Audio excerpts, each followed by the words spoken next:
आजकालची तरुण पिढी, जनरेशन झेड किंवा माझ्या वयाची मुलं, तरुण मुलं आई वडिलांसोबत मन मोकळं का बोलत नाहीये? म्हणजे आपण मित्रांसोबत सोशल मीडियावर सर्व काही शेअर करतो, परंतु आई वडिलांसोबत मनातलं मोकळं बोलायला घाबरतो.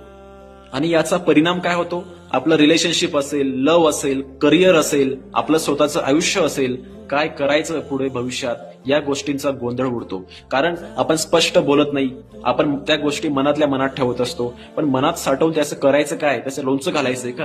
ते आईवडिलांसोबत शेअर केल्याने ते प्रॉब्लेम सुटतील. प्रॉब्लेम हे मनात ठेवून सुटणार नाहीत. त्यामुळे आई वडील हे आपले शत्रू नाहीत, ते आपले पहिले मित्र आहेत, ते आपले पहिले गुरु आहेत. त्यांनी लहानपणापासून आपल्याला सांभाळलेलं आहे. त्यांचं सुख हे आपल्या सुखात आहे. त्यामुळे त्यांना दुःख देऊ नका. आपल्या आयुष्यात काहीही होत असेल, काही पण होत असेल, तर आई वडिलांसोबत नक्कीच शेअर करा. त्यांच्यासोबत शेअर करायला कधीच विसरू नका. कारण त्यांच्या इतका विश्वासू व्यक्ती या जगात मला नाही वाटत कोणी असेल.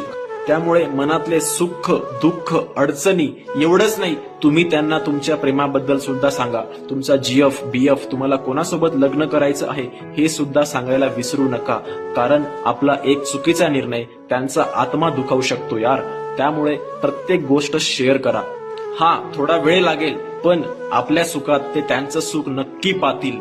पण चुकीचा निर्णय कधीच घेऊ नका. त्यांच्या आत्माला दुःख देऊ नका.